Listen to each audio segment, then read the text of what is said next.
kelilit utang. Nah, pengen bunuh diri.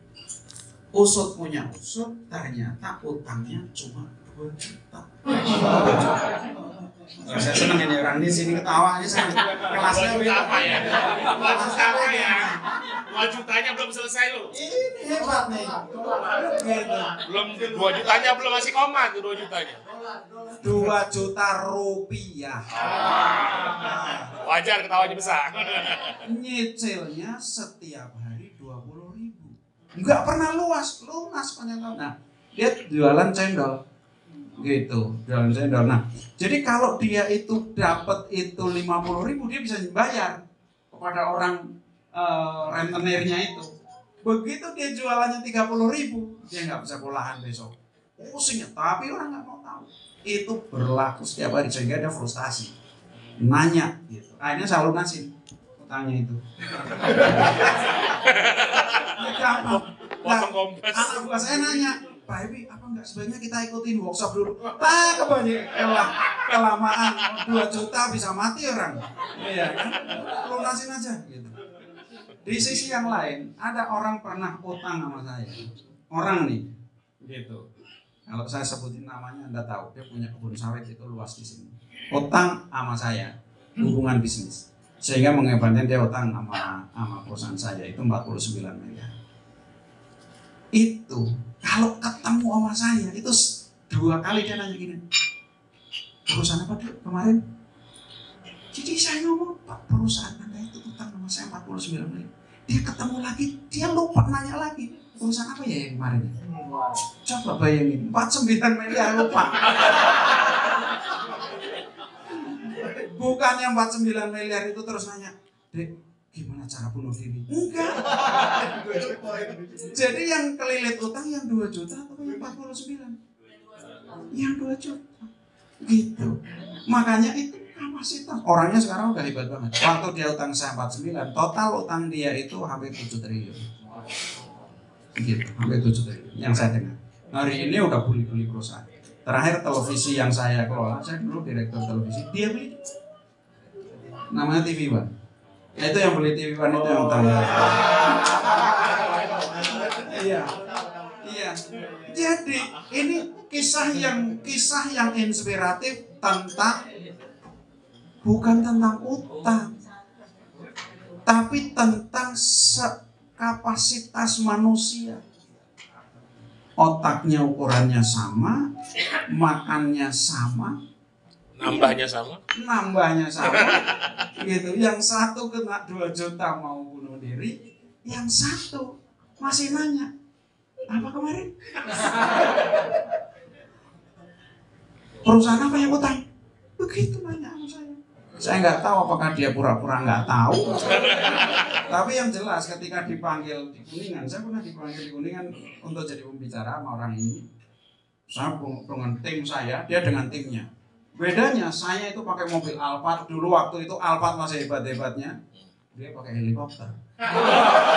Sebelah saya, dia yang utang pakai helikopter. Kacau juga nih hidup. Tapi pantas kalau sekarang dia kaya raya.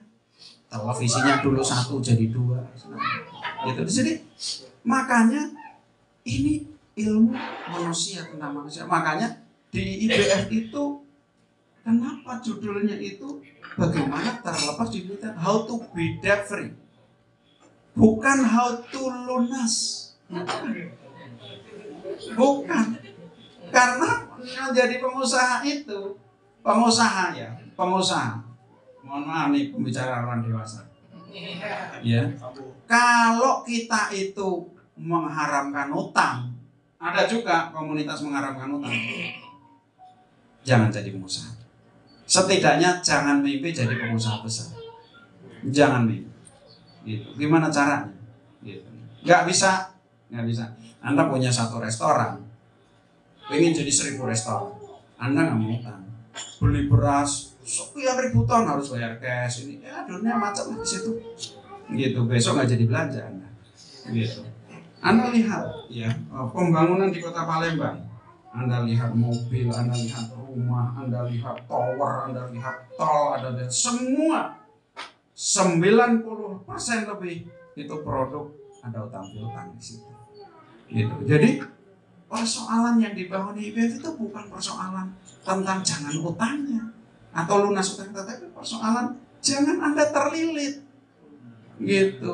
Karena untuk terlilit cukup 2 juta membuat Anda bisa terlilit. Tetapi kalau Anda punya capacity, Anda punya cara bermain, Anda punya mindset, 1 triliun tidak bisa membuat Anda terlilit. Gitu.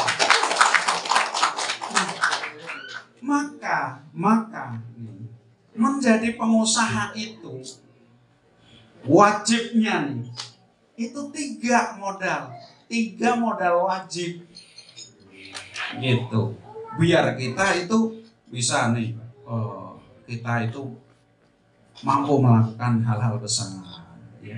Karena gini ya, proyek itu Ibu ya, kalau Ibu proyek 1 miliar itu pusing ya, 1 triliun itu pusing juga, tetapi tidak lebih pusing, nggak lebih pusing Pak, gitu.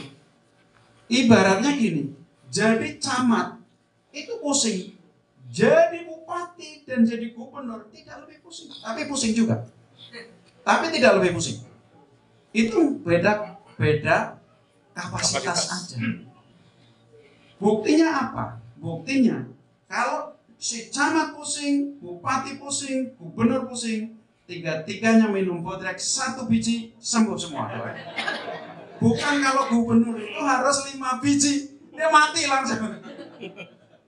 Ya, kira-kira seperti itu. Nah, 3 modalnya itu apa? Yang 1 namanya adalah knowledge, pengetahuan. Makanya jadi orang itu harus belajar. Nah, kadang-kadang yang namanya pengetahuan itu yang nggak belajar formal. Kadang-kadang kita ngobrol, kadang-kadang kita memperhatikan, tapi kita belajar di situ. Berapa banyak di antara pengusaha dia melihat tetangganya, loh, dia kok sukses? Dia ngapain? Dia jualan nasi padang.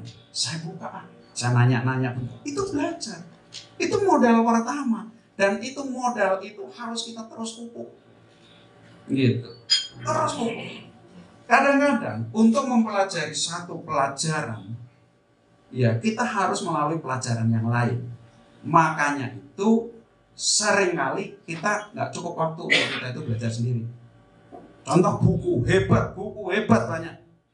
Tidak semua orang itu bisa nangkep. Gitu. Saya contoh ya, ada 1 buku yang saya itu selalu rekomendasikan ke orang. Tetapi sampai hari ini nggak ada orang yang bilang bagus, nggak ada. Itu salah satu test case saya sebetulnya. Buku ini buku yang dibaca oleh Bill Gates, dibaca oleh Warren Buffett, dibaca oleh Richard Branson, banyak orang baca. Gitu. Saya selalu kasih tahu, karena buku itu inspiring buat saya, hebat, powerful, very powerful.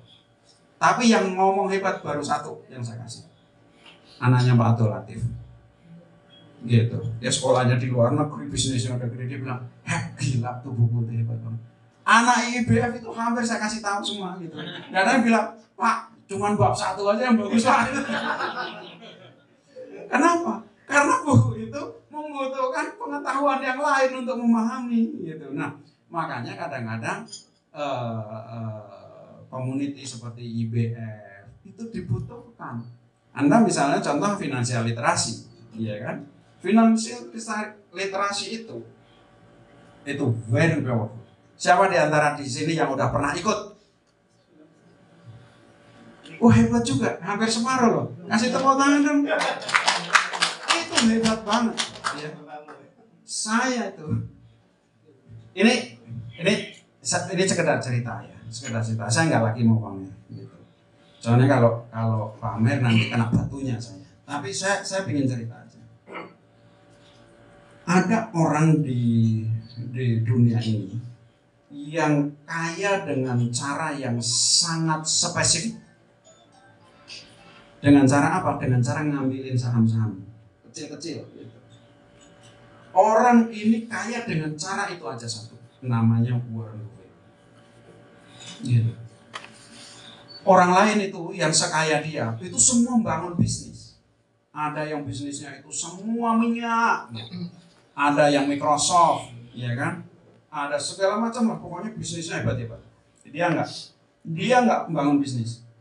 Kalau ada bisnis hebat, dia comot sedikit, gitu ya. Nah, kemudian dia itu orang yang sebetulnya gini, kenapa dia itu melakukan hal itu? Karena dia punya guru. Warren Buffett itu punya guru namanya Benjamin Graham. Anda tahu ya? Bukunya dia itu judulnya Intelligent Investing.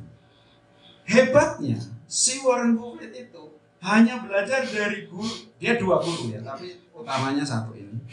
Hanya dari dia, dan bukunya hanya itu. Tapi dia bisa jadi orang terkaya di dunia. Dia hanya meraktekin itu. Gitu. Bahkan gurunya sendiri kalah kaya, gurunya profesor. Gitu. Nah, ada satu hal yang menarik, Benjamin Graham itu si Warren Buffett ini, dia kalau beli bisnis gitu ya, kan dia kan beli saham-saham kayak orang beli perusahaan gitu, tapi nggak semuanya gitu. Dia satu hal, dia tidak pernah melakukan due diligence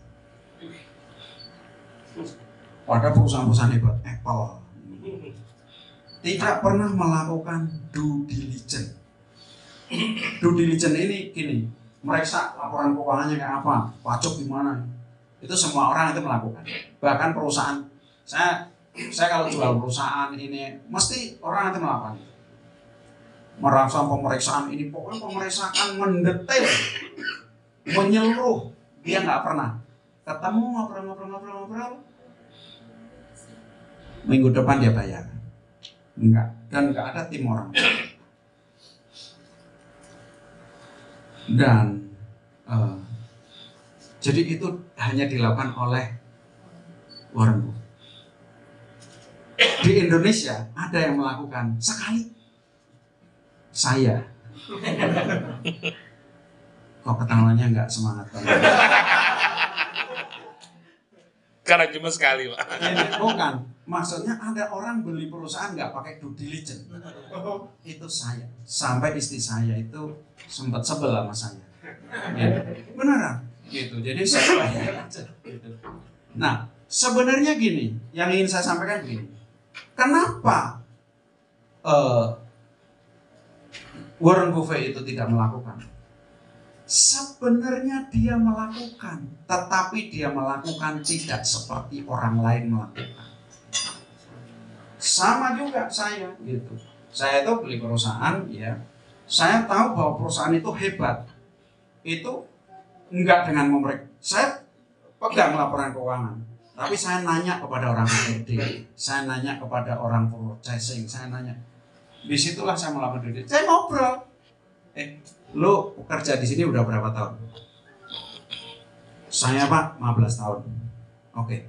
Sejak 15 tahun berapa kali gaji Anda telat dibayar? Saya tanya. Wah, dulu sih Pak. Sekarang nggak pernah. Kapan nggak pernah itu? 7 tahun terakhir nggak pernah. Mungkin 10 tahun. Saya tanya 1-2 orang, satu kesimpulan. Yang kedua, saya nanya, utang supplier berapa? Utang 700 juta. Pembelian bahan baku itu kebutuhan 1 bulan itu berapa? Gitu. Sekian Pak. Oh, berarti dia bayar praktis, bayar cash terus. Berarti ada duitnya di perusahaan. Udah saya bayar aja. Gitu. Sebetulnya itu yang saya lakukan. Nah, itu semua itu namanya financial literasi. Gitu. Bagi yang tahu financial literasi, itu di bawah sadar bisa melakukan itu. Dan financial literasinya IIBF, asal Anda tahu, sumber utamanya itu dari Warren Buffett. Sumber utamanya. dari wawancara disusun jadi teori gitu. Itu oleh guru saya di Indonesia diolah lagi sesuai dengan keindonesiaan, ada nyenyes, ada ini, ada itu, kita campur aduk gitu kan. Jadi ada finansial literasi rasa pempek Palembang gitu. Nah itu ilmu. Jadi kalau Anda melakukan sendiri, mencari tahu itu, Anda akan habis waktunya, duitnya gitu. Maka melalui komunitas-komunitas, melalui bergaul. Tetapi intinya modal dasar pengusaha nomor 1 itu adalah knowledge, termasuk memilih jenis-jenis usaha. Jadi gini ya, yang namanya ekonomi itu sirkuler gitu. Dia kayak arus gitu. Arus dari sini lari ke sana, lari ke sini, terus ke jalan-jalan kecil. Itu makanya kenapa beli Indonesia itu perjuangan agar sirkuler itu bisa kita maksimalkan di dalam negeri gitu.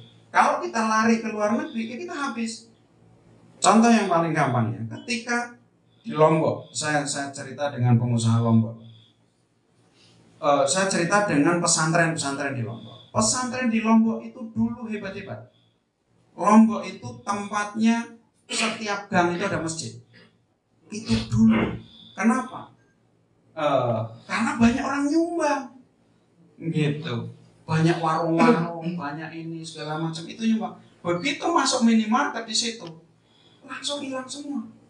Kenapa? Karena duitnya lari ke Jakarta, gitu, nggak mengalir lagi ke situ, gitu. Nah, makanya ekonomi itu sirkuler, gitu. Kalau Anda beli kepada Anda beli ke sana, ini semua jadi orang kaya semua, gitu. Ekonomi kita tumbuh. Karena nyenyes gitu, ketika kita beli itu 100.000, nyenyes apa nyenyes? Nyenyes. Kok bisa nyenyes? Nyenyes kayak ngenes sih. Ya. Kalau nyenyes itu kita beli 100 juta, dia modalnya nggak 100 juta. Kalau modalnya 100 juta, dia duduknya nggak seperti itu. Modalnya katakanlah 70 juta. Berarti ada 30 juta pertumbuhan yang terjadi di nyenyes. Gitu. Nah, kalau ini nyenyes masuk lagi ke sini. Semua yang bertumbuh di sini. Nah, kita ini nggak pernah peduli. Gitu. Itu yang pertama. Yang kedua, karena ekonomi sirkuler itu ya, ada jalan longgar, ada jalan macet. Ada jalan longgar, ada jalan macet, ya kan?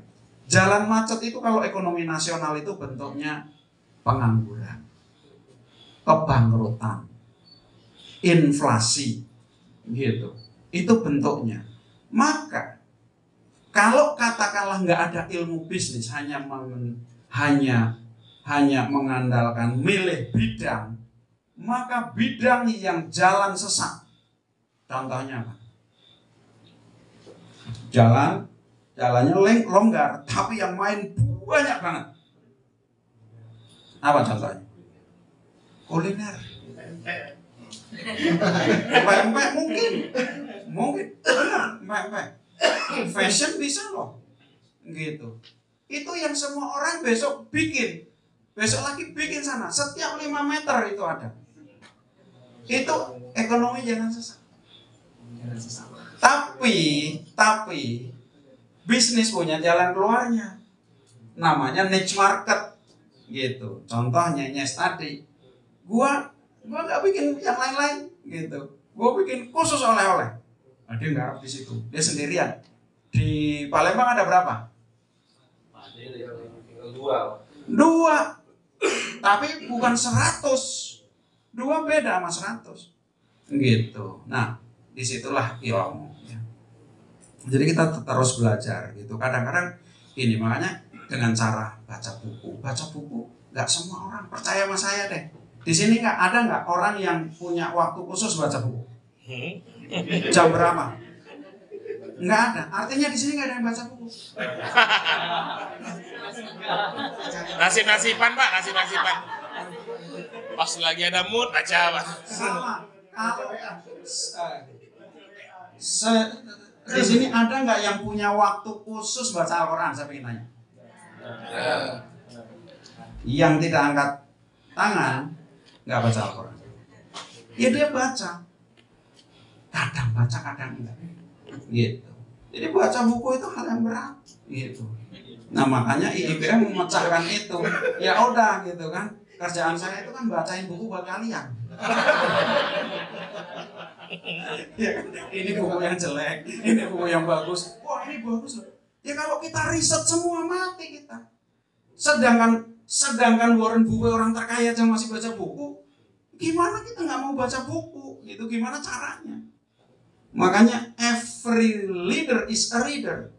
Gitu. Jadi kalau ada pemimpin bilangnya, "Bawa baca buku." Enggak, saya bacanya majalah buku. Hancur ya gitu. Hancur beneran sumpah. Aduh.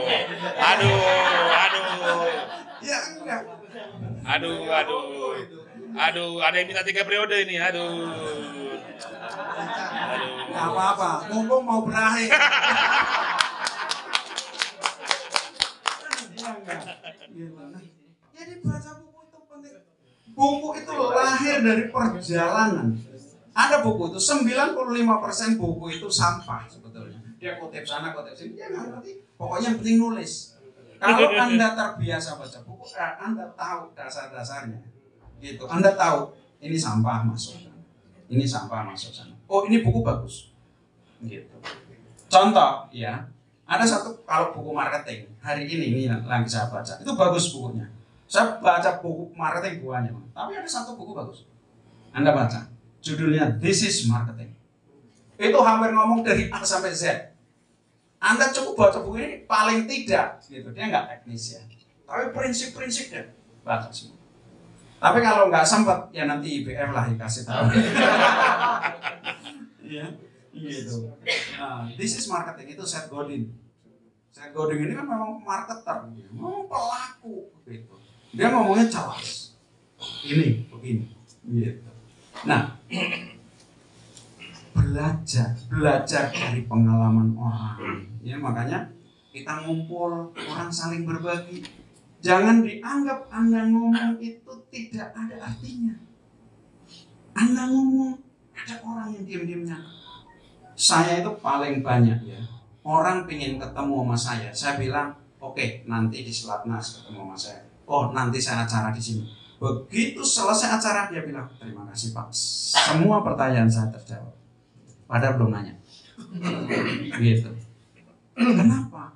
Gitu. Ya Allah perjalankan. Makanya di sini biasain Anda itu berbagi. Gitu. Mungkin yang Anda anggap sepele itu bermanfaat bagi orang lain. Gitu. Atau mungkin yang Anda anggap rumit sangat sederhana buat orang lain.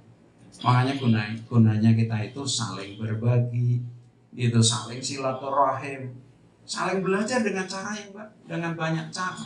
Cari mentor, ya mentor itu luar biasa. Apa namanya peranannya di dalam kehidupan kita, di dalam bisnis kita luar biasa. Bisnis itu penuh dengan apa namanya misteri, ya, moving partnya itu, bagian kecilnya itu banyak sekali. Nah itu yang pertama ya, pengetahuan. Jadi setidak-tidaknya kita bergaul sama sesama pengusaha. Kalau kita mau jadi pengusaha, kita nggak berani bergaul sama pengusaha, kita bakal berat hidupnya. Kita bakal jadi pengusaha jadi-jadian. Kalaupun kita ketemu sukses, akhirnya mungkin ketemu, tapi membutuhkan waktu, tenaga, dan pengorbanan yang jauh lebih besar, gitu, daripada yang seharusnya bisa kita shortcut. Ya contoh tadi, gitu ya, finansial literasi itu kan di IBF di Indonesia cuma di IBF, yang sekarang diadopsi dimanapun, iya. Gitu. Itu sebetulnya hasil banyak wawancara dengan Warren Buffett. Itu oleh guru saya. Terus saya adjustment lagi gitu ya. Karena banyak hal lah gitu ya. Di Indonesia kan banyak hal-hal sensitif gitu. Kalau ngomong compound interest, sudah mesti orang kafir semualah itu kira-kira begitu kan. Gitu. Ya kita hilangin yang kayak gitu-gitu, kita ganti hal-hal gitu. Itu financial literasi. Yang pertama itu pengetahuan. Yang kedua itu apa? Yang kedua itu adalah leadership. Ya, jadi kita sebagai pengusaha makanya di IPF itu 3 yang dibangun: entrepreneurship, leadership. Yang kedua, leadership itu apa? Paling gampang begini. Kalau di antara leadership itu orang berkualitas pengusaha, ya berkualitas kepemimpinan. Dia itu tahu mau kemana, tahu apa yang harus dilakukan dan ngasih contoh. Gitu.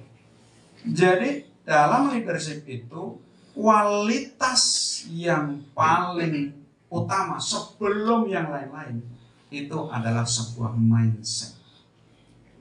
Mindset tentang orang yang menyadari bahwa dia pemimpin, bahwa dia dilihat orang lain, bahwa dia bertanggung jawab. Gitu. Sebagai lawan katanya, dia bukan orang yang pecundang. Dia bukan pecundang, itu orang yang lari dari tanggung jawab. Bukan orang yang lemah. Karena pemimpin yang lemah itu tidak inspiring sama sekali. Bukan orang yang cari salah-salahnya orang. Bukan yang kerjaannya komplain. Jadi tanggung jawab itu lawan katanya komplain. Makanya Anda perhatikan doanya orang, doa wajib pengusaha, tahu nggak? Doa wajib pengusaha ini yang diajarkan oleh Rasulullah. Allahumma inni a'udzubika minal hammi wal hazan wa a'udzubika minal ajzi wal kasal wa a'udzubika minal jubni wal bukhli wa a'udzubika min ghalabatid daini wa qahril rijal. Ya Allah, hindarkan aku dari sifat malas dan lemah, dari sikap pengecut, dari sikap bakhil, kikir baik, dan bebaskan aku dari utang-utang. Kenapa utang ini didahului dengan tidak lemah, tidak kikir, tidak malas, tidak pengecut?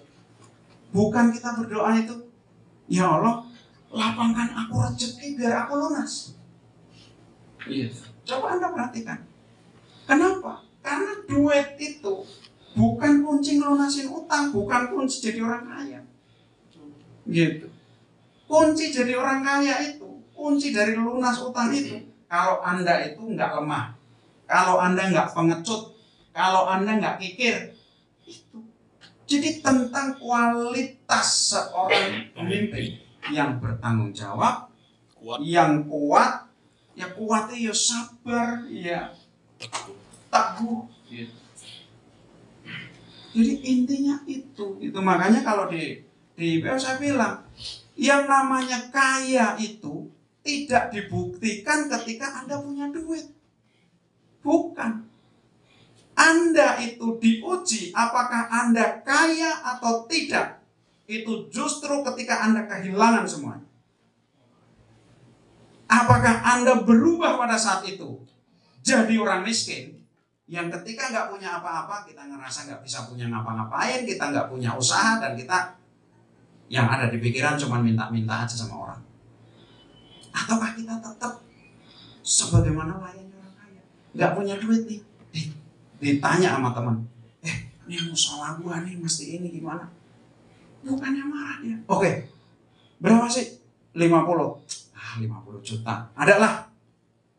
Iya, 1 juta kagak ada. Gitu. Tapi karena pikirannya ini, gitu kan? Ya dia ada aja akal. Siapa ini temennya? Datengin Yogi. Yogi, lu pengen hebat nggak? Pengen. Ini ada nih. Musola ini cuma 50 yuk, gitu. Kesempatan lo jadi orang hebat, gitu. Itu anak-anaknya, anak-anak yatim. Kata Yogi nggak bisa 60. Karena yang datang itu orangnya yakin gitu, dia kan tambah yakin. Yakin nular nggak Pak? Nular. Keyakinan itu menular nggak? Nular. Gitu. Rasa cemas nular nggak? Nular. Gitu. Makanya kata Allah, berprasangka baiklah kepadaku. Maka gini ya. Gitu. Jadi dalam leadership itu intinya apa? Mentalitas. Bukan duit. Tapi mentalitas. Maka kaya itu mentalitas, bukan saldo. Bukan saldo. Gitu. Jadi saya kadang-kadang ya, tapi ya udahlah nggak apa-apa saya cerita. Kadang-kadang saya itu kan hobi itu beli perusahaan. Saya tuh kalau nawar perusahaan itu nggak ngelihat saldo saya berapa. Gitu. Saya tuh ngelihat gitu. Saya tuh punya habit yang kebangun nggak sengaja itu. Ketika ngelihat perusahaan mesti saya tawar. Gitu. Itu saya tawar, mesti saya tawar. Kayak contohnya itu ya. Tapi ada plus minus juga. Kalau saya udah nawar, orang lain itu berlomba-lomba nawar, itu yang gitu. Jadi ketika mau beli universitas di Tegal itu, dia dulu pernah diminta oleh Sudirman Said kan 90. Gitu. Begitu saya pulang dari situ saya WA, Pak, saya bayar 110. Saya nggak ada, Pak. Nggak ada 110. Tapi saya bayar sekian dulu, nanti sekiannya begini. Ya pokoknya nanti sambil saya pikir lah. Gitu. Ditutup sama Sudirman. Jadi gini, pengusaha itu, kalau saya keyakinan saya, gitu ya. Ini istri saya kan dengerin di sini. Ya. Istri saya itu sering deg-degan. Pak, kita ini lagi ngatur-ngatur ini mau beli perusahaan aja. Udah lama, tenang aja. Gitu. Ya, saya usahakan. Udah mau saya bayar, orang lain ini datang lah gitu ya. Ya, beliau yang berubah pikiran. Pak, kalau begitu mama aja yang bayarin. Tapi bukan dari awal Pak. Jadi udah bikin saya kelabakan juga gitu kan. Gitu. Maklum kan kasirnya ada di sini.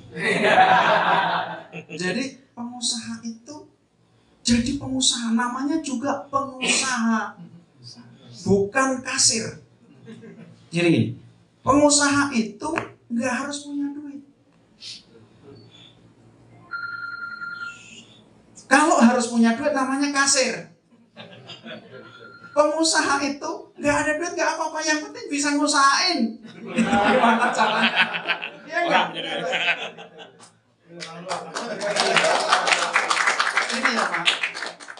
Ini kalimat saya itu hanya untuk orang dewasa.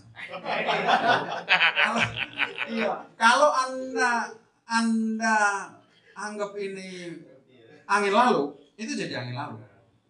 Gitu. Tapi kalau Anda dapat hidayah, keluar dari pintu ini, ide banyak banget di sini. Gitu. Saya itu Pak, kadang-kadang beli perusahaan mesti keluar duit banyak, saya malah dapat duit ketika transaksi. Gitu. Kenapa? Karena ada proses creative thinking gitu. Nggak bisa tidur juga, ini gue udah janjiin. Yang mana? Ya terpaksa lah, gue nggak pernah ngomong sama teman gue, ngomong lah. Gitu. Lo begini mau nggak? Kalau begini mau nggak? Jadi duit itu banyak di mana-mana. Selama dealnya bagus, duit keluar. Jadi makanya, iya, there is not a lack of money, there is a lack of good deal. Kalau kita bisa merumuskan, itu banyak duit itu yang mau cari tempat di mana.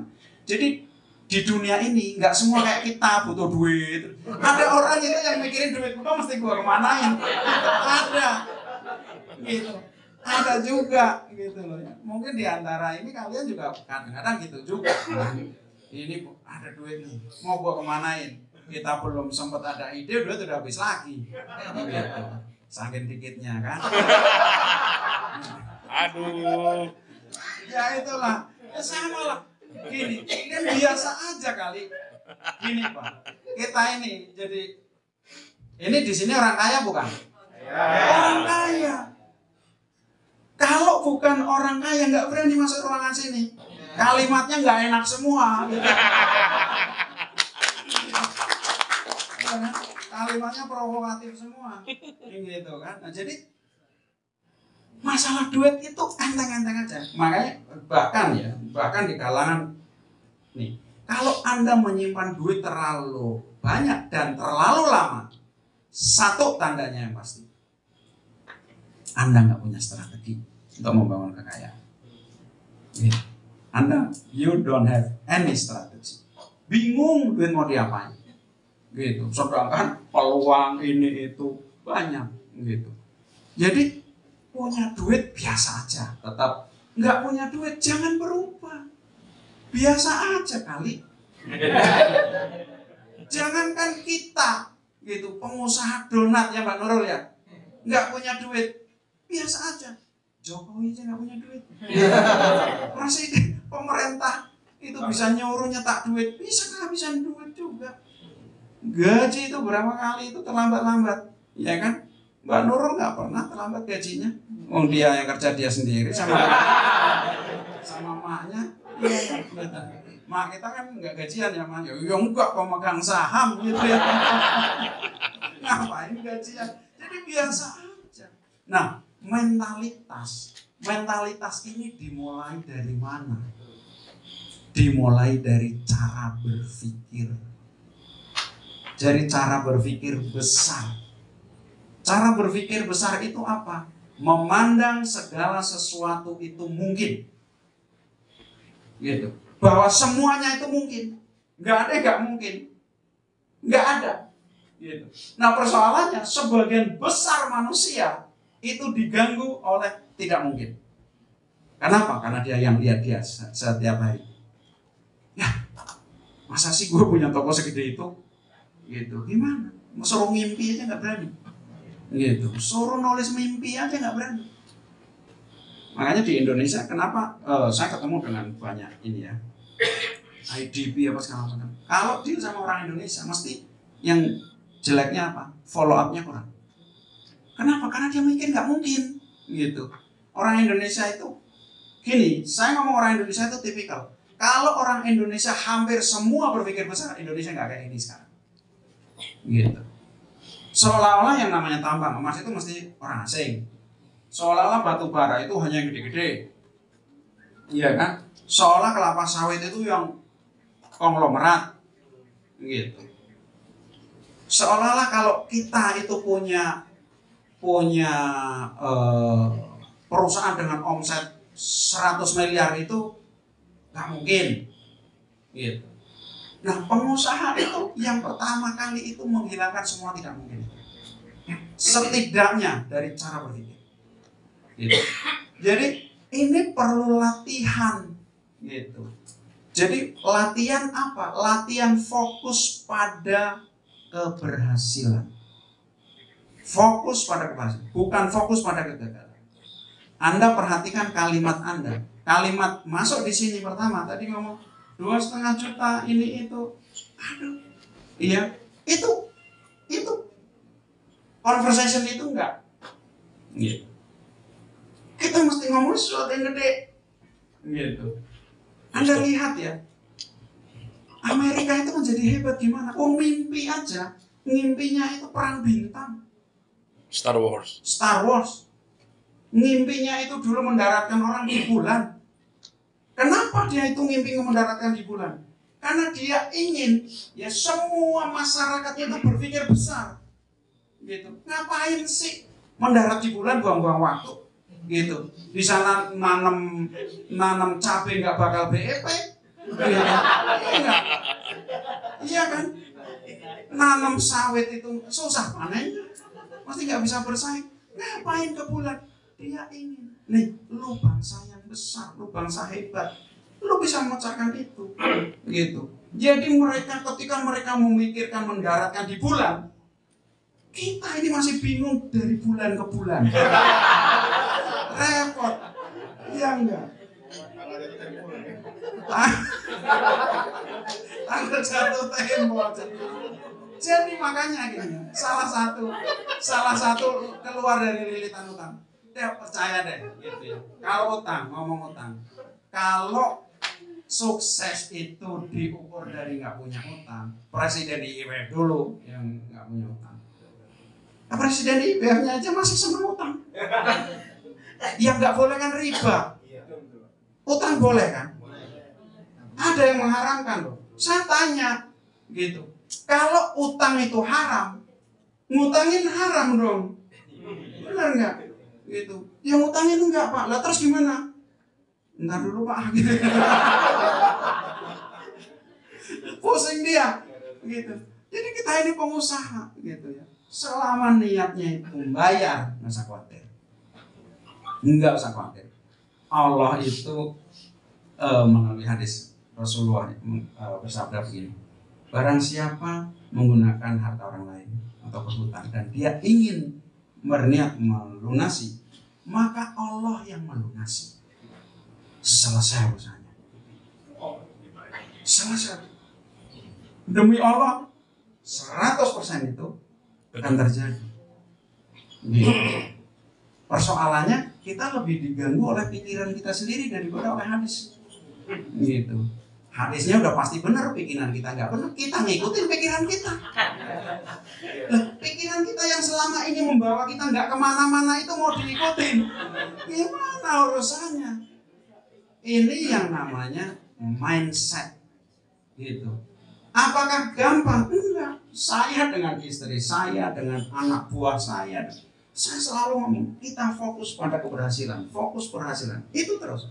Itu bahkan terhadap anak buah saya tadi saya ngomong, gimana Pak Epi ngatur orang-orang? Saya ada dua nih, dua pesan saya kepada manajemen itu nggak hebat-hebat Bu. Gitu. Saya bilang begini, para atasan wajib menyukai bawahannya, benar-benar menyukai. Kalau kita suka sama orang, itu yang kebayang itu sukses semua, keberhasilan semua. Kalau Anda nggak bisa paksa Anda suka sama anak buah Anda, ganti anak buah Anda. Jangan dipaksa. Itu rule nomor satunya. Jadi kalau kita suka itu, sukanya beneran Pak. Gitu. Gimana Pak caranya? Gimana kita itu kadang-kadang kan ngelihat salahnya orang, dan kita sendiri kadang-kadang bete juga. Gitu. Ada satu tipsnya, setiap hari temukan 3 alasan kenapa harus bahagia, kenapa harus Anda suka sama orang-orang. Temukan 3 alasan. Kadang-kadang kita ngomong, wah anak buah kita sehat-sehat semua, gitu ya, masih sholat, itu bisa membuat kita suka, gitu. Cukup alasan. Kalau kita itu fokusnya kepada salah dia, ketemu Bu, gitu. Itu orang udah ini yang rajin katanya kok kebanyakan cuti, yang nggak cuti katanya kalau diajak meeting itu nggak ada senyumnya sama sekali, pengen melempar sendal. Ya kita dapat terus gitu ya kan, gitu. Itu aja. Yang kedua, minta anak buahmu melayani pelanggan seperti dia melayani tamu Anda di rumah. Pak, saya tuh baru beli perusahaan 6 bulan lalu. Dalam bulan pertama profitability-nya itu naik 3 kali lipat. Bulan pertama saya nggak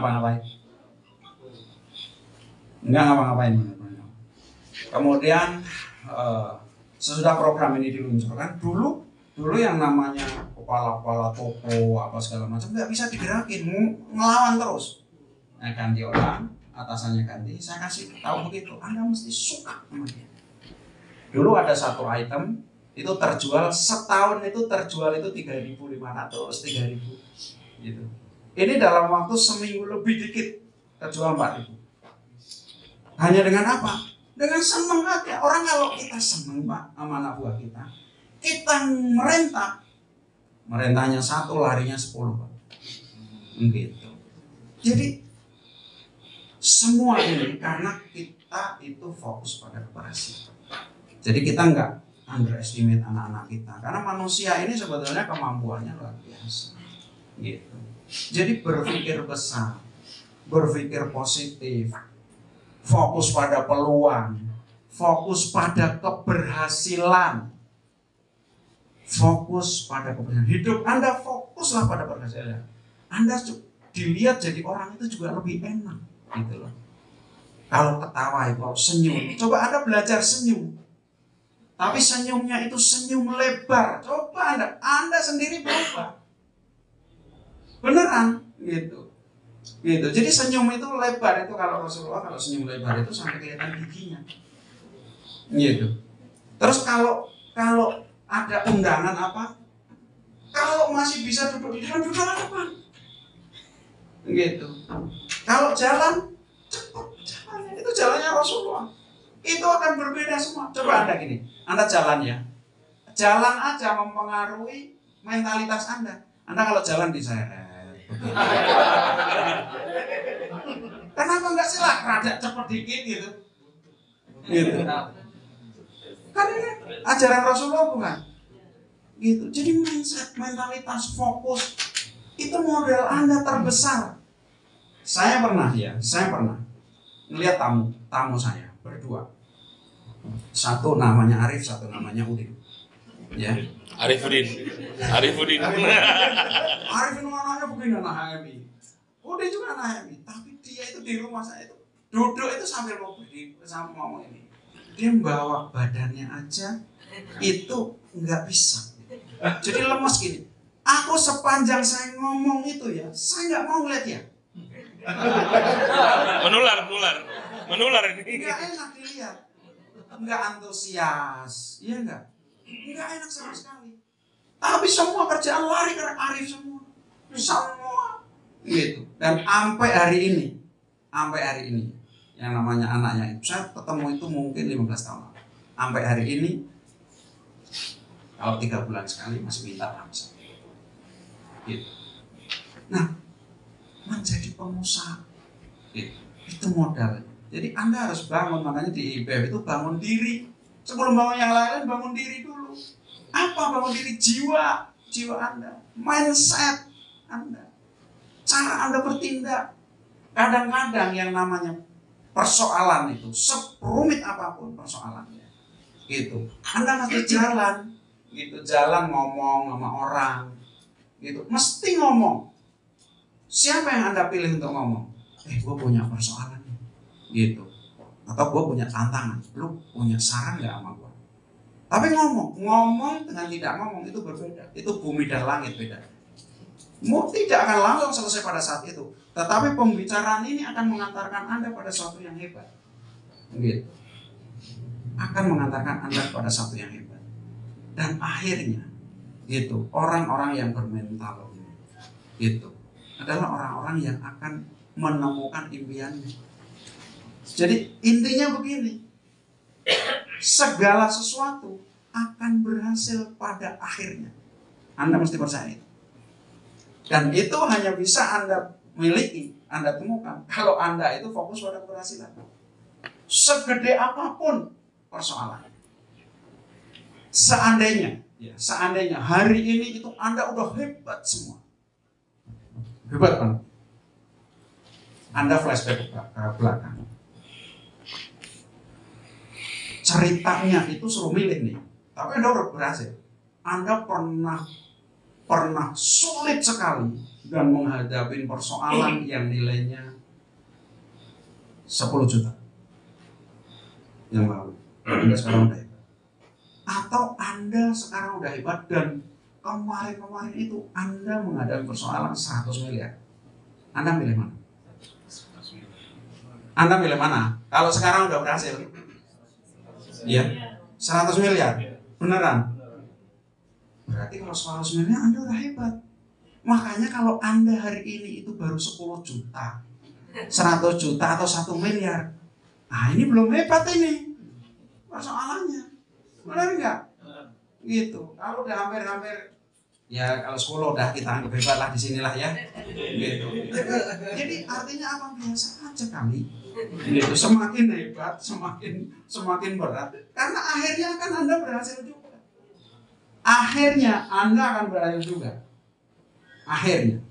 Gitu. Karena Allah udah janji. Gua nggak salah ngasih lo persoalan 60 miliar, persoalan 10 miliar. Gua nggak salah. Nggak salah Allah. Lo mampu. Dan lo akhirnya ketika dibilang mampu itu apa? Ini semua selesai. gitu. Kecuali kamu menyerah pada saat itu. Makanya bangkrut itu kan nggak ada sebetulnya, kecuali kita berhenti. Gitu. Jadi nomor 1 itu knowledge, yang nomor 2 itu adalah leadership, mentality leadership. Gitu. Salah satunya tanggung jawab. Tanggung jawab itu apa? Udahlah, nggak usah komplain-komplain kepada anak buah Anda, kepada istri Anda, kepada suami Anda. Udahlah, ini harus kita hadapin. Gitu. Itu kepepet kanan kiri. Ya inilah.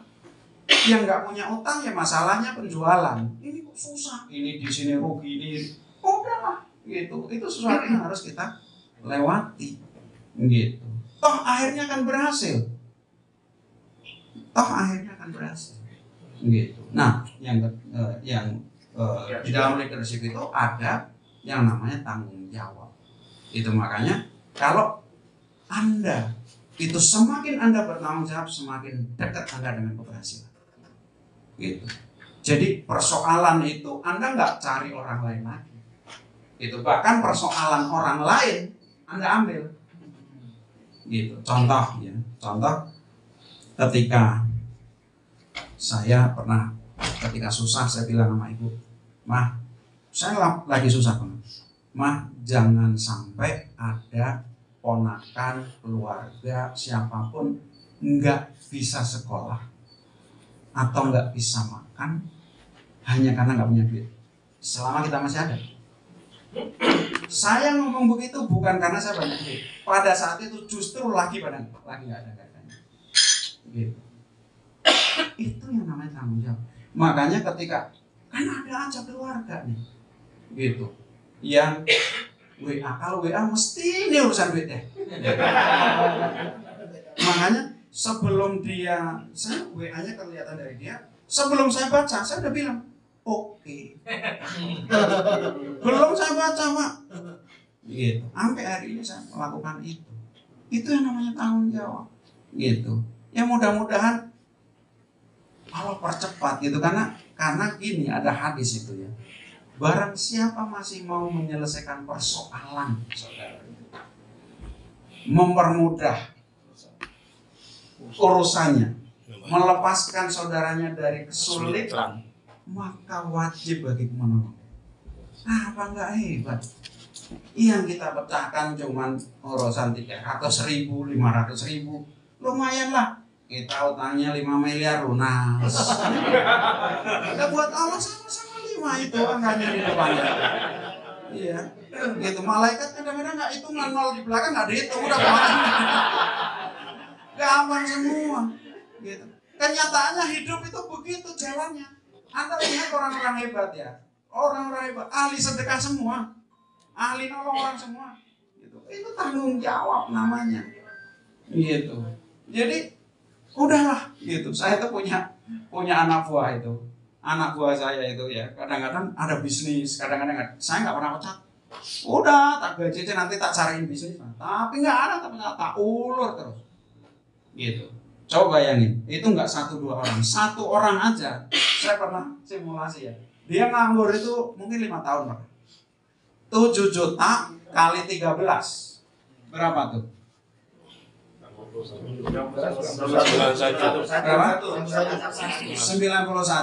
kali 5 tahun. Berapa? 450. Hilang itu aja untuk 1 orang. Padahal nggak 1-2 orang. Banyak saya. Gitu. Tapi buat saya, udahlah nggak apa-apa, rezeki-rezekinya. Itu saya nggak hitung-hitungan kayak gitu. Gitu. Ini tanggung jawab saya, udah tenang aja. Gitu. Ya cuman kadang-kadang anaknya ada yang nggak sabar gitu dan sebagainya, persoalan lain. Jadi itu modal kita, gitu. Di dalam berbisnis kita hitung-hitungan ya, tapi di dalam sisi lain kita juga udahlah nggak perlu, apalagi udah susah, ya udah banyak utang, utang nambah 1 miliar 2 miliar lagi lah nggak apa-apa lah, gitu. Ya nggak bisa kita selesaikan masalah-masalah ini. Itu yang namanya leadership. Nah modal ketiga. Ini hanya dimiliki oleh Muslim. Apa itu? Jadi, kembali kepada jati diri kita. Bagaimana kita mengenal diri kita sehingga kita mengenal Tuhan. Coba bayangin ya. Kita ini kan punya Allah. Kelihatannya simpel. Tapi saya ajak berpikir begini. Allah itu memperkenalkan dirinya itu sebagai maha besar. Maha besarnya itu seperti apa sih Allah? Allah itu yang menciptakan langit dan bumi dengan segala isinya.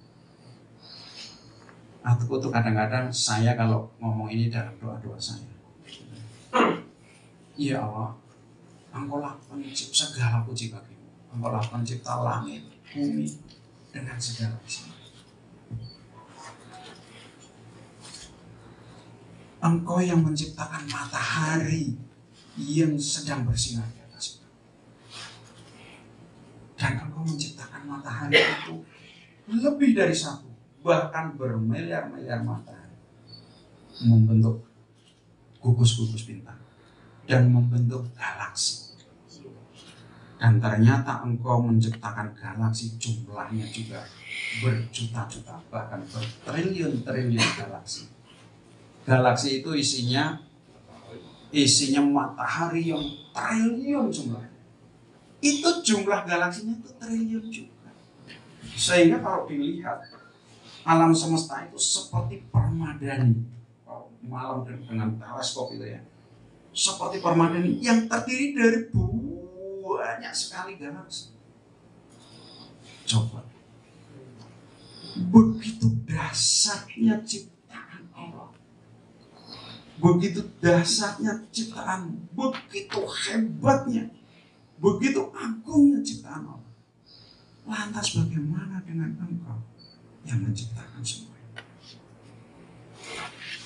Jadi maha besar itu nggak kebayang, Bu. Maha besar itu Anda nggak bisa menggambarkan saking besarnya. Nah, hebatnya Allah itu tidak hanya maha besar, tapi juga maha pengampun. Jadi maha pengampun itu makanya dibilang seberapapun dosanya Anda minta ampun, diampuni sama Allah. Gitu. Diampuni sama Allah. Asal jangan mati duluan aja. Asal jangan Anda minta ampun ketika Anda sakaratul maut. Udah, finish. Jadi maha ampun Allah itu kesapunya semua. Jadi kalau dalam tata surya kita itu bumi itu seperti butir pasir di laut. Dan seluruh langit dan bumi itu langit dan bumi tingkat 1. Kalau diletakkan di langit tingkat 2, itu seperti cincin di pantai. Cincin taruh di pasir, putih pasir di pantai. Itu langit pertama dibandingkan langit kedua. Langit kedua begitu juga sampai langit ke-7. Jadi ketika ngomong Allah Maha Besar, you cannot imagine, nggak akan kebayang. Begitu.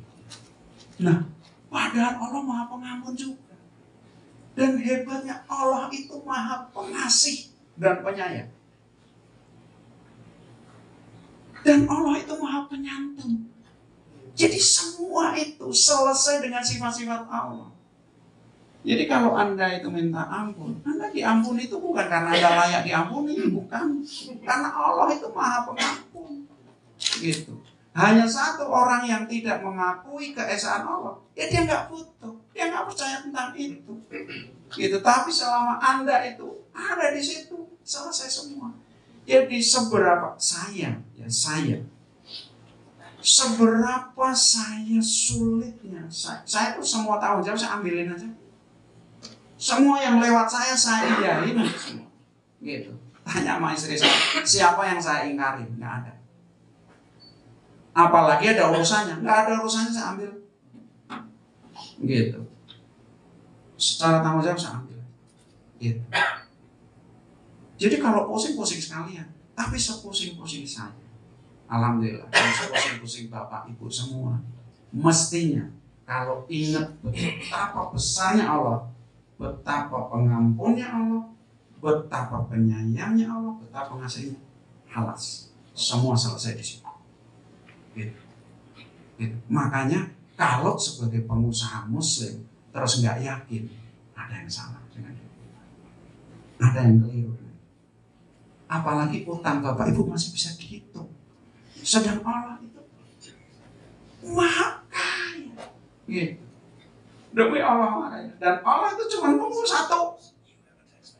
satu, permintaanmu apa? Apa yang kamu inginkan? Hambaku, saking cintanya Allah tuh nunggu. Tapi Anda sendiri mau ngomong aja, nggak yakin. Gitu. That's the problem. Gitu. Maka lihat orang-orang kaya di Indonesia, tanya orang-orang yang berani. Gitu, berani maju, berani nulis, berani tekan, berani ini, berani itu. Hebat semua. Gitu. Saya pernah ketemu anak muda, dulu bekas sopir. Ketika ketemu sama saya, dia udah hebat, karena dia udah beli helikopter. Hari ini, di rumahnya, lapangan pesawat terbang.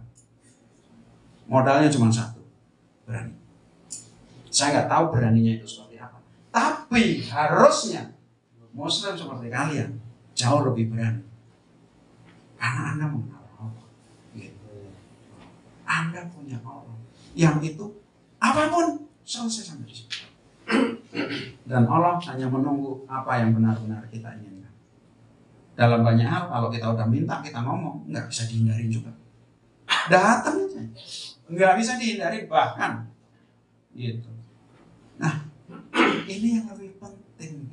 Nah, Indonesia itu butuh pengusaha-pengusaha seperti itu. Ya, pengusaha-pengusaha hebat. Gitu. Kita akan dititipin banyak hal. Anda dititipin anak yatim. Gitu. Makanya, Anda membatasi diri. Aku urusanku sendiri. Urusanku, pokoknya kalau ada orang minta-minta kita ngumpet, ini ya susah. Gitu. Kita nggak ada duit harinya, kita usahakan. Gitu. Paling enggak lah. Gitu. Atau kita batalkan lah gitu. Orang minta 1 miliar doainnya, sekarang 1 juta dulu. Enggak apa juga. Gitu. Tapi tunjukkan gitu. Orang juga senang didoain, ya enggak? Gitu. Batal kewajiban kita. Kita tunjukkan bahwa kita itu Rasulullah kan sama. Gitu. Rasulullah itu pernah ada orang minta, dia kasih. Orang yang sama minta lagi dikasih. Sampai dia habis gitu. Terus sahabat nanya, "Wahai Rasul, dia terus dikasih. Ya gimana dia yang datang?" Dan kita diperintahkan, dilarang untuk pelit. Gitu. Dan kita punya contoh. Gitu. Jadi, carilah ilmu, bangun mentalitas. Yang ketiga, ingat ada Allah. Kalau Anda ingat ada Allah, tenang semua. Udah. Makanya Allah sampaikan, tidak akan tenang hati kalian kecuali mengingat aku. Apa yang Allah yang diingat? Betapa besarnya Allah. Ya, apalagi urusannya, urusan donat ini nurut. Itu tenang aja. Gitu. Ini urusannya langit dan bumi, ini penguasa langit dan bumi. Gitu. Iya kan? Betapa pengamalnya Allah. Jadi kita ini kan jatuh bangun dengan kesalahan. Riba dihindari, makin dihindari kok makin dia terus yang datang itu. Susahnya kita. Ya itulah gitu ya. Yang kita, iya kan? Gitu. Jatuh bangun lah gitu. Tapi kan Allah tidak menuntut Anda jadi orang suci. Kalau Anda merasa suci, Anda dosa karena itu. Gitu. Makanya Maha suci Allah, kita nggak suci. Allah menuntut kita itu mensucikan diri. Gitu. Bukan menuntut kita menjadi orang suci. Jadi Allah Maha Pengampun selama kita mau mensucikan diri. Allah menyukai orang-orang yang mensucikan diri. Minta ampun, bersedekah, berzakat. Ini kan luar biasa. Gitu. Apakah orang lain punya Tuhan kecuali Islam? Yang kayak gini hebatnya? Enggak. Makanya kenapa enggak orang-orang pengusaha Muslim ini yang jadi hebat banget? Pasti ada yang salah dengan diri kita. Ya. Itu dari saya. Mudah-mudahan dapat sesuatu. Terima kasih. Kalau ada pertanyaan silakan. Kalau enggak, kita segera kembalikan kepada moderator. Assalamualaikum warahmatullahi wabarakatuh. Di Indonesia, bela Indonesia.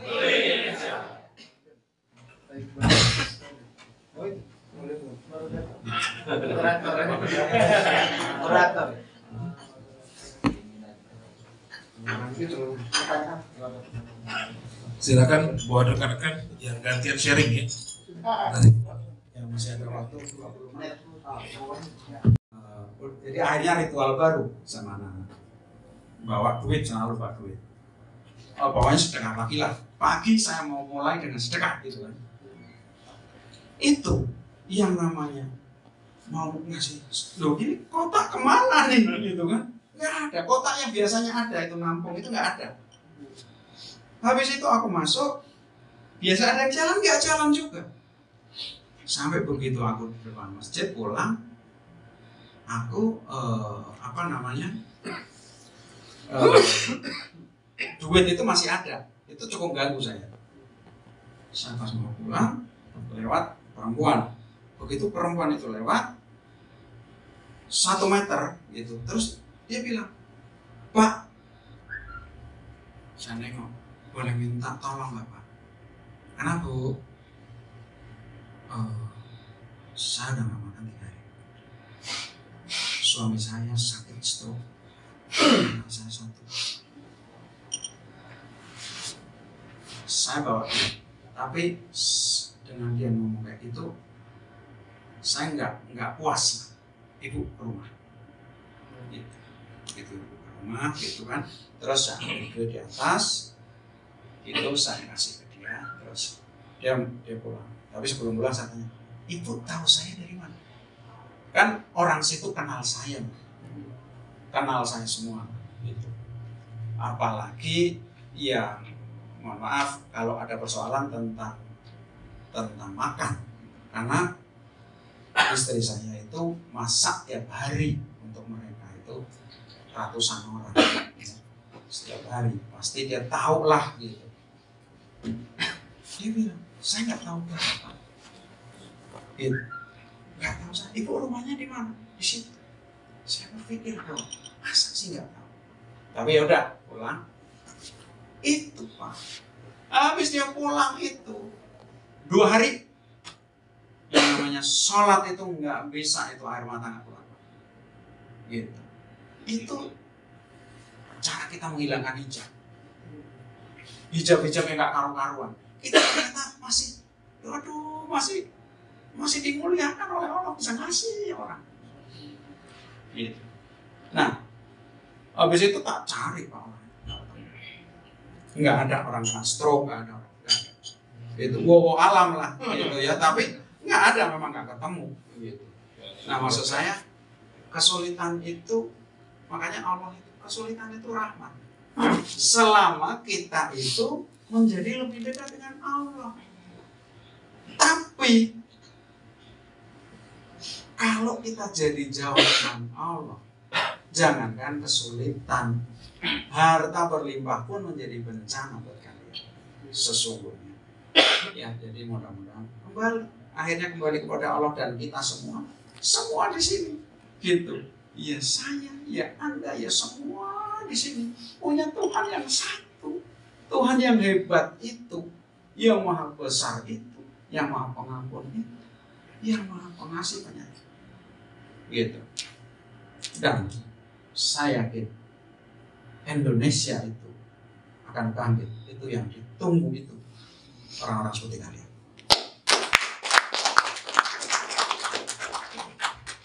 Baru 1 soal. Satu lagi ya?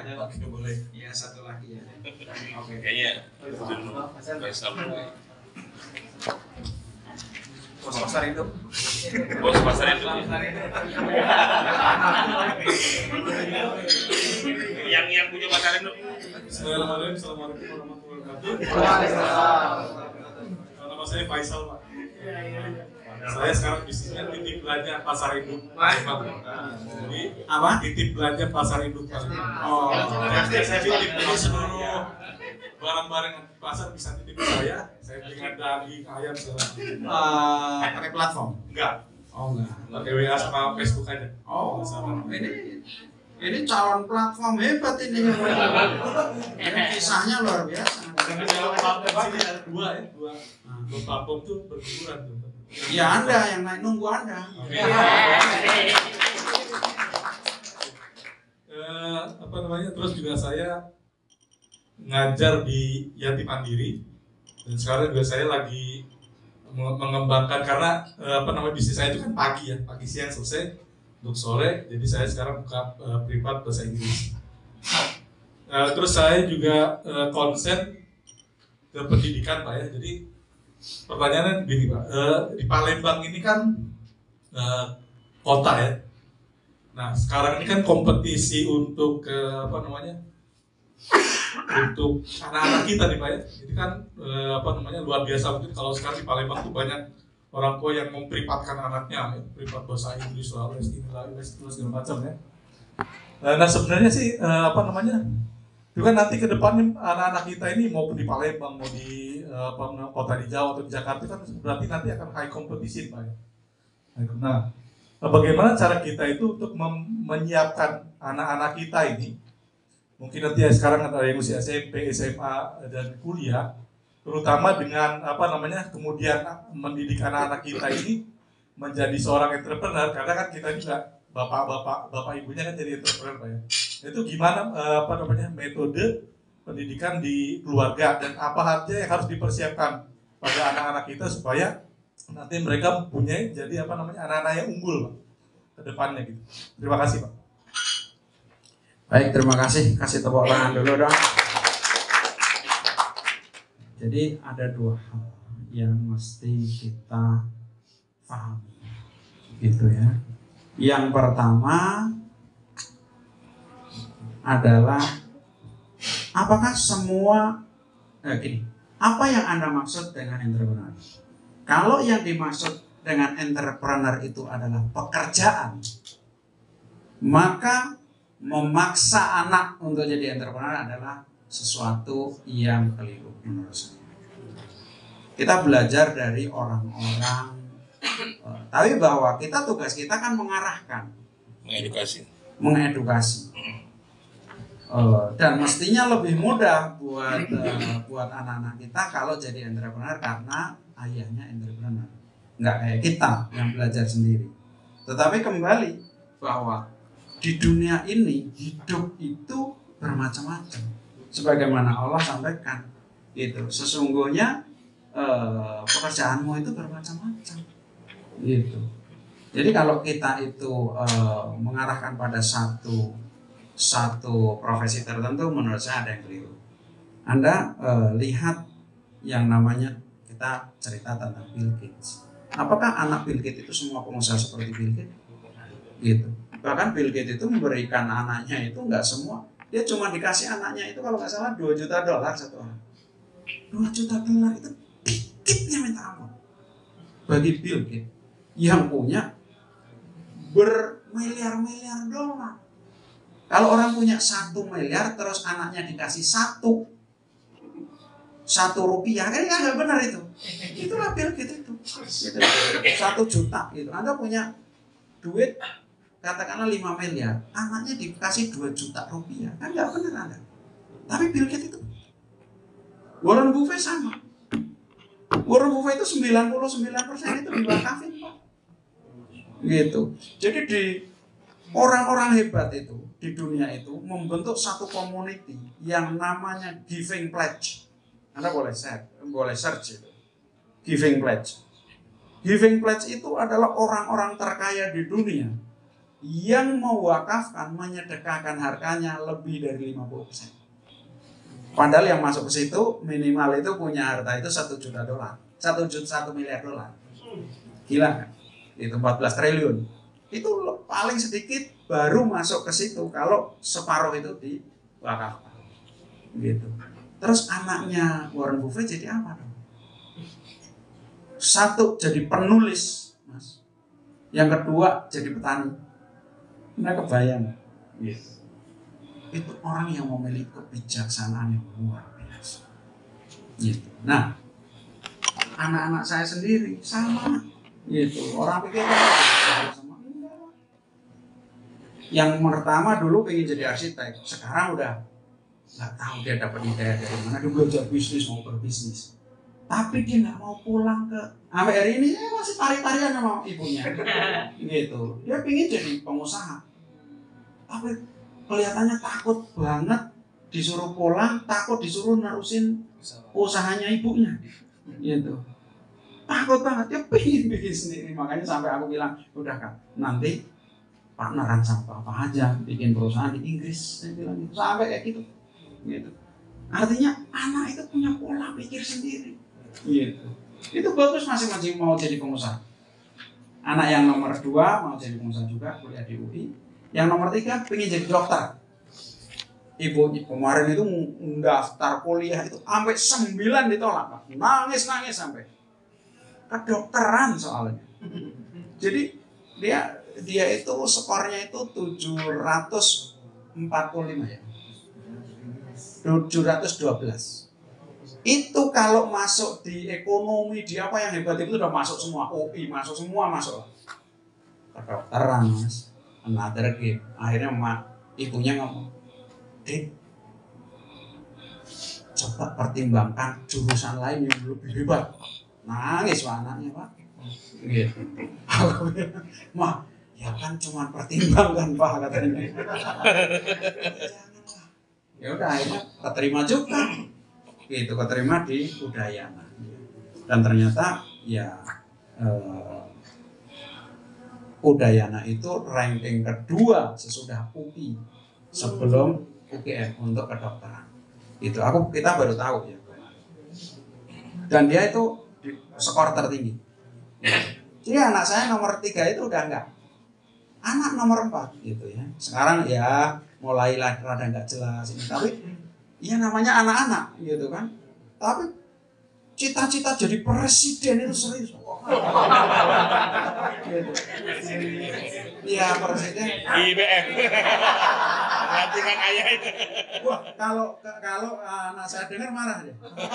Anak saya itu pernah dibilang begini sama gurunya. Semua cita-cita suruh tulis semua anak-anak. Anak saya cita-cita presiden sendiri. Gurunya nggak percaya gitu. Jadi presiden itu bukan cita-cita. Presiden itu nasib ya, dibilang. Nasib. Anak saya ngadu ke orang tuanya. Orang tuanya datang ke sekolahan, Pak. Panggil anaknya, gurunya dari situ bilang, "Bu Guru, ya Bu, istri saya itu ketua jamiah.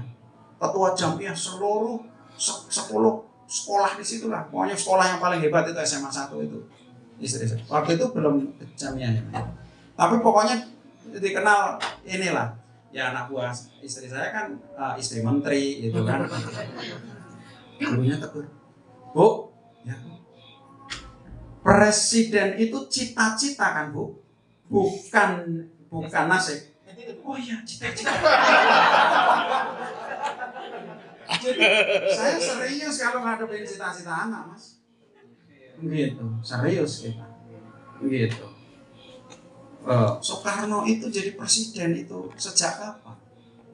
Sejak orang tuanya itu bilang, "Nak, percayalah, Indonesia merdeka dan kamu yang akan menjadi pemimpin."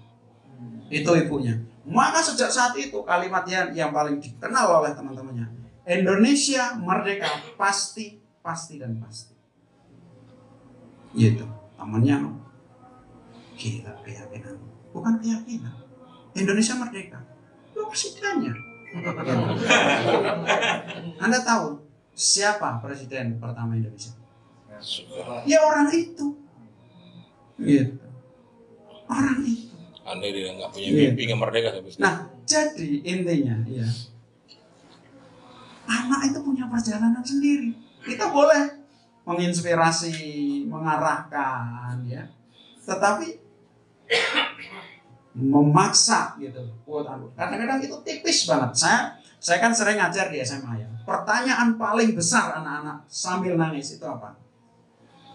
"Pak Ebi, saya ini pengen masuk banget ke politeknik, ke sipil. Tapi ibu saya itu maunya itu kedokteran. Ibu itu nangis anak-anak. Nangis benar-benar nangis. Gitu. Dan saya selalu ngomong begini. Nah, kamu kenapa mau masuk ke sipil? Saya ingin membuat ibu bangga. Oke. Bisa nggak kamu ngomong sama ibu? Begini ngomong. Bu, saya dari dulu ingin masuk ke sipil. Tapi mulai hari ini saya lupakan cita-cita saya. Karena saya ingin membuat ibu bahagia dengan masuk sipil. Karena ibu bangga dengan saya masuk kedokteran, saya akan masuk kedokteran. Gitu. Kejadiannya dua Pak. Ibunya yang nangis atau ibunya keras kepala masuk kedokteran. Ada dua itu. Tapi luar biasa kejadiannya, hebat semua lah. Ya, tapi intinya gini, mesti ada yang redo, kecuali anak Anda redo gitu ya. Jangan coba-coba deh. Itu menurut saya. Itu yang pertama. Yang kedua, apa sih yang disebut entrepreneurship? Entrepreneurship itu adalah bermain kaya, mentalitas, playing rich, bukan sebuah pekerjaan. Makanya kalau di Amerika, buku-buku entrepreneurship di Amerika di sekolah-sekolah itu semua diajarin entrepreneurship. Karena ada 3 macam entrepreneurship. Satu itu entrepreneurs, di mana orang yang memiliki jiwa entrepreneurs dan dia menjalankan bisnis dia sendiri. Itu entrepreneurs. Yang kedua, ada yang namanya intrapreneurs.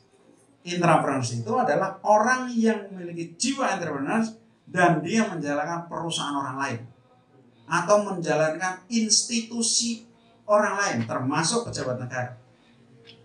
Yang ketiga namanya omnipreneurs. Dia selain menjalankan bisnisnya sendiri, dia juga bekerja untuk orang lain. Ya. Nah, Anda lihat pemimpin-pemimpin di dunia yang hebat-hebat, entrepreneurship-nya hebat-hebat. Dia tahu bisnis, tahu segala macam, tahu. Gitu. Tahu bahwa pulau di Indonesia nggak harus boleh dijual. Tahu bahwa kalau negosiasi gas itu mesti kita menang. Tahu kalau bahwa pembelian itu harus buat bangsa sendiri. Itu entrepreneurship. Gitu. Jadi doain aja gitu. Mungkin gitu dia tidak menjadi entrepreneur, tapi dia menciptakan entrepreneur yang luar biasa banyak.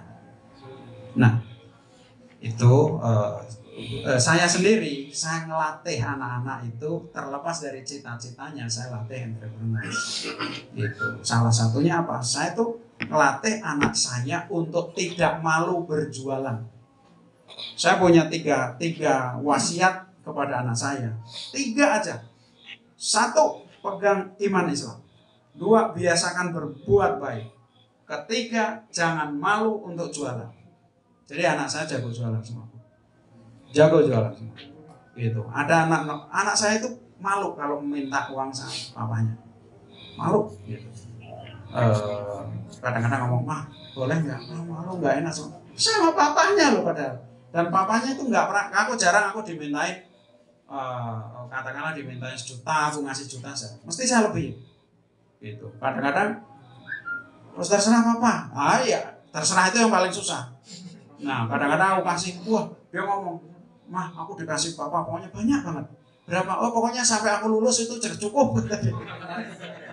Gitu. Gitu. Tapi mau. Dan anak saya itu Pak yang nomor 2 ya, yang paling menonjol nomor 2. Semua yang termasuk Jody itu jago jualan juga.